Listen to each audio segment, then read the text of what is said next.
په خوب کې د شیطان د دوکې نه د بچ کېدو لپاره اسان ترینه قرآني وظیفه. زموږ عزتمندو اکثر ملګري میسجونه کوي چې په خوب کې راته شیطان ډېر زیات راځي او دوکه کوي مو چې د هغې په وجه موږ ته بیا ډېر زیات تکلیف وي، پریشان یو بیا او ډېر زیات تنګې لته وی راغلي یو. وایي داسې څه وظیفه راته وښیه چې دغه وظیفه موږ د اوده کېدو په وخت کې کوو چې دا شیطان موږ ته بیا په خوب کې نه راځي او دوکه کوي مو نه. نو زموږ عزتمندو په دې ویډیو کې زه تاسو ته د قرآن پاک یو وړوکی شانتې صورت درښیم چې کله تاسو د اوده کېدو په وخت کې دغه صورت تلاوت کوئ که نه، نو د الله رب العزت په فضل او کرم سره به تاسو شیطان نه محفوظ پاتې کیږئ. شیطان به مو بیا انشاءالله په خوب کې بالکل نه دوکه کوي. ټیک شو جي. نو زموږ عزتمندو وظیفه درته درښیم، خو وظیفې سره به په دوو خبرو باندې هم تاسو عمل کوئ. که چېرې په دغه کې دوو خبرو باندې عمل وکئ نو وظیفه به کار کوي، او که نه په دغه کې دوو خبرو باندې تاسو عمل ونه کوئ نو بیا کیدای شي چې کار وکړي، خو لازمي خبره بیا نه ده چې کار وکړي ښه. نو اول تاسو وظیفه ورئ او بیا ته په آخر کې دغه دوه خبرې کومه. ټیک شوه جي. نو وظیفه کومه ده زموږ عزتمندو؟ وظیفه دا ده چې کله تاسو اوده کیږئ که نه، نو د اوده کېدو په وخت کې په 13مه سپاره کې یو صورت دی، سورة الطارق. بسم الله الرحمن الرحیم والسماء والطارق وما ادراک ما الطارق النجم الثاقب. دا ټول صورت دی، په دې سکرین باندې تاسو ته ښکاري. دا صورت چې دی که نه، تاسو د اوده کېدو په وخت کې صرف او صرف 3 پیرې وایي. سکرین شاټ ته ځان له واخلئ، د موبایل نه هم ویلی شئ.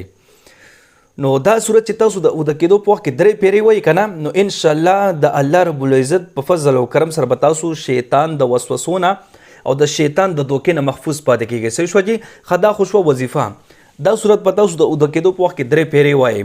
اوس هغه دوه خبرې کمې دي زموږ عزتمندو چې تاسو به په هغې باندې ورسره لازمي عمل کوئ. اوله خبره دا ده کله چې تاسو اوده کیږئ نو په ذکر اذکار سره به اوده کیږئ، د الله رب العزت په عبادت سره به اوده کیږئ. هغه ستاسو خپله مرضي د خپله خوښه ده چې کوم ذکر تاسو کولی شئ، خو درود شریف د ټول نه زیات بهترین دی.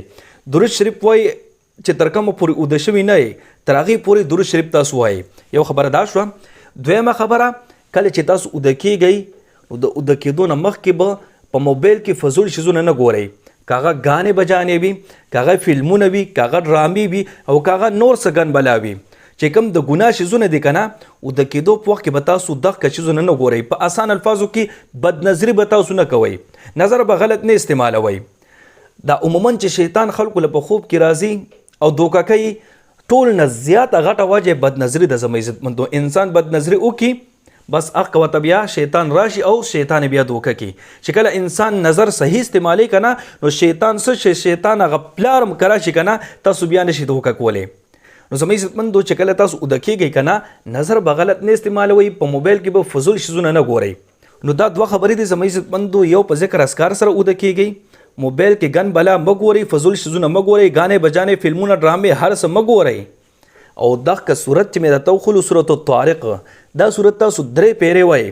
نو انشاءالله د الله رب العزت په فضل او کرم سره به تاسو د شیطان د دوکې نه محفوظ پاتې کیږئ. تاسو ته به بیا شیطان په خوب کې نه راځي، بالکل به صحیح سلامت اوده کیږئ او صحیح سلامت به بیا انشاءالله پاسئ د الله رب العزت په فضل او کرم سره. دا یو څو خبرې وي زموږ عزتمندو. کوشش وکړئ چې په دې باندې په خپله هم عمل وکړئ او دا ویډیو د ثواب په نیت باندې ډېره شیر کړئ چې ټول مسلمانانو ته ورسیږي او تاسو ته دعاګانې کوي. الله رب العزت مو خوشحاله باد ساته. دعاګانې کوئ، دعاګانې به کوو.